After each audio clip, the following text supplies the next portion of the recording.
আসসালামু আলাইকুম ভিউয়ার্স, জানিয়ে দিব এই মুহূর্তে পর সর্বশেষ ইসরায়েল এবং ফিলিস্তিন যুদ্ধের শিরোনাম। শুরুতেই শিরোনাম, এরপরেই বিস্তারিত। শুরুতেই জানিয়ে দিব ইসরায়েলকে হারাতে এবার নতুন কৌশলে গিয়েছেন হামাস। থাকছে সিরিয়ায় ইরানের সামরিক স্থাপনায় যুক্তরাষ্ট্রের বিমান হামলা নিহত নয়। পরেই জানিয়ে দিব যুক্তরাষ্ট্রে $30 মিলিয়ন মূল্যের ড্রোন ভূপাতিত করল ইয়েমেন। এরপরেই জানিয়ে দেব রাশিয়ার পর পারমাণবিক অস্ত্র নিয়ন্ত্রণ চুক্তি থেকে সরে গেল ন্যাটো। জানিয়ে দেব মধ্যপ্রাচ্যে মার্কিন ঘাঁটিতে হামলা, 45 সেনা আহত বলে মন্তব্য পেটাগনের। সর্বশেষ জানিয়ে দেব উত্তর গাজা ছেড়েছেন 50,000 ফিলিস্তিনি, দাবি ইসরায়েলের। শুনছিলেন শিরোনাম, এখন বিস্তারিত। ইসরায়েলকে হারাতে আঘাত করে সরে যাওয়ার পরিকল্পনা নিয়েছে হামাস।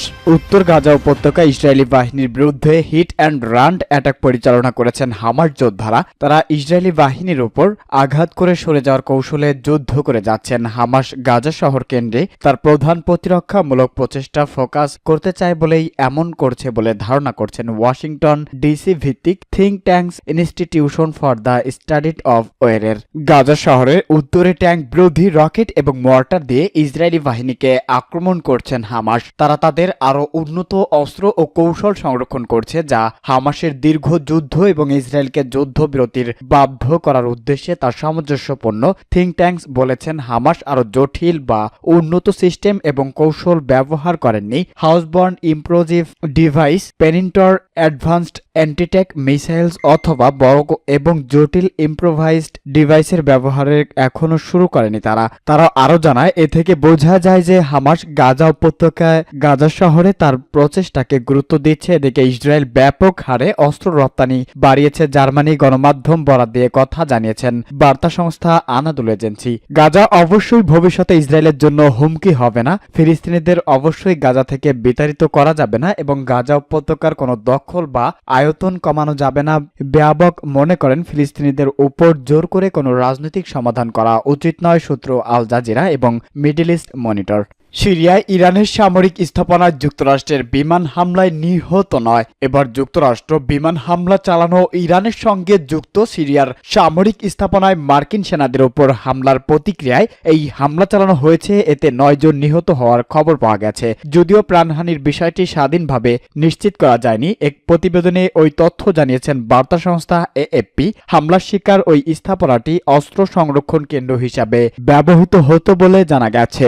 মার্কিন প্রতিরক্ষা মন্ত্রী লয়েড অস্টিন বলেছেন, মার্কিন সেনাদের বিরুদ্ধে হামলার প্রতিক্রিয়ার মার্কিন যুদ্ধবিমান পূর্ব সিরিয়া ইরান সংযুক্ত অস্ত্র সংরক্ষণ কেন্দ্রে হামলা চালিয়েছে। গত প্রায় 2 সপ্তাহের মধ্যে এটি নিয়ে দ্বিতীয়বার সিরিয়া ইরানের অবস্থানকে লক্ষ্য করেই হামলা চালালো যুক্তরাষ্ট্র। মূলত মধ্যপ্রাচ্য মার্কিন বাহিনীর উপর হামলার জন্যই ইরানকে দায়ী করে থাকেন দেশটি।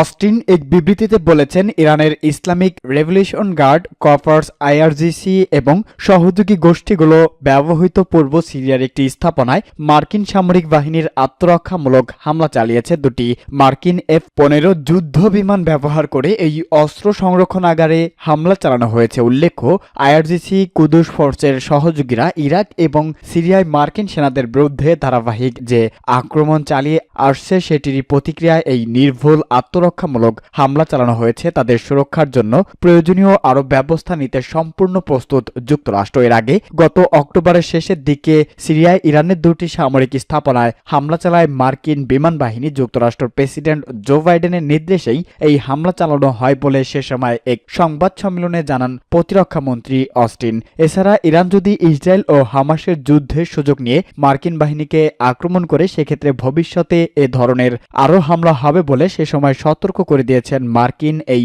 প্রতিরক্ষা মন্ত্রী। আলহামদুলিল্লাহ, যুক্তরাষ্ট্রে $30 মিলিয়ন মূল্যের ড্রোন ভূপাতিত করল ইয়েমেন।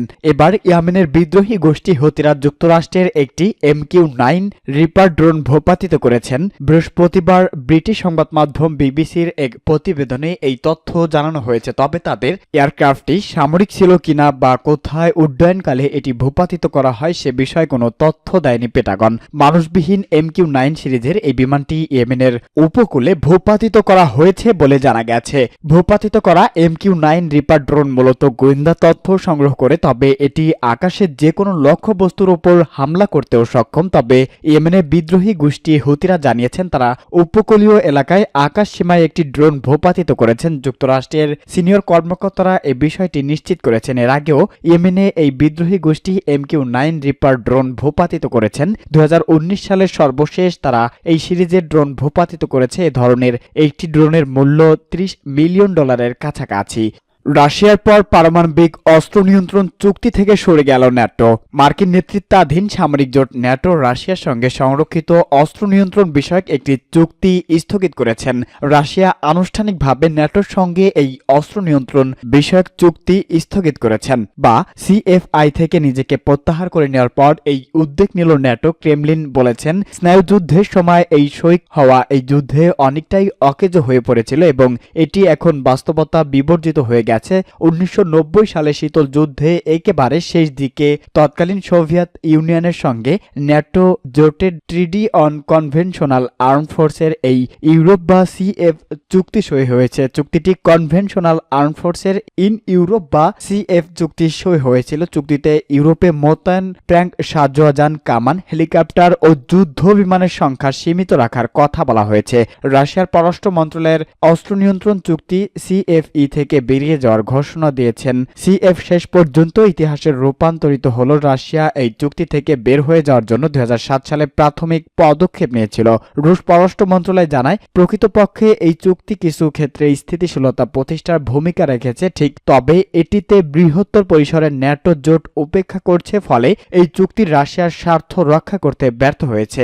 একই দিন ন্যাটো এক বিবৃতিতে প্রকাশ করে মস্কোর এই সিদ্ধান্তের তীব্র নিন্দা জানিয়ে বলেছেন রাশিয়ার এই পদক্ষেপ ইউরো আটলান্টিক অঞ্চলের নিরাপত্তাকে পদ্ধতিগতভাবে অবজ্ঞা করা হয়েছে। বিবৃতিতে বলা হয় রাশিয়া CF থেকে নিজেকে প্রত্যাহার করে নেওয়ার পর ন্যাটোর পক্ষ থেকে এটি মেনে চলার কোনো অর্থ হয় না, কারণ তা অস্থিতিশীল পরিস্থিতি তৈরি করবে। সূত্র ন্যাটো ও রয়টার্স।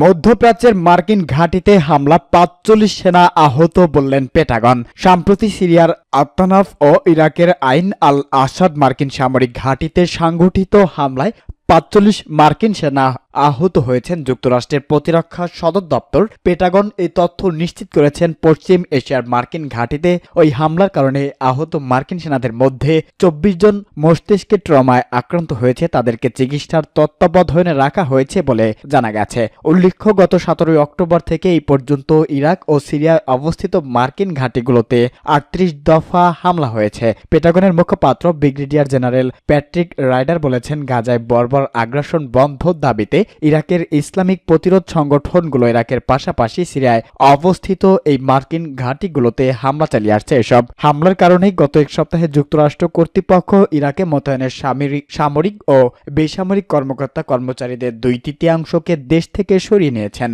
উত্তর গাজা ছেড়েছে 50,000 ফিলিস্তিনি, দাবি ইসরায়েলের। হামাস নিয়ন্ত্রিত উত্তর গাজা থেকে বুধবার প্রায় 50,000 ফিলিস্তিনি দক্ষিণ গাজায় পালিয়ে গেছে বলে দাবি করেছেন ইসরায়েলি বাহিনীর বিমান ও স্থল অভিযান জোরদার করায় উত্তর গাজা থেকে ফিলিস্তিনিরা পালিয়ে যাচ্ছে, খবর বিবিসি। ইসরায়েলি সামরিক বাহিনীর এক মুখপাত্র বলেছেন হামাস উত্তর গাজার নিয়ন্ত্রণ হারিয়েছে, এজন্য হাজার হাজার ফিলিস্তিনি সেখান থেকে পালিয়ে যাচ্ছে।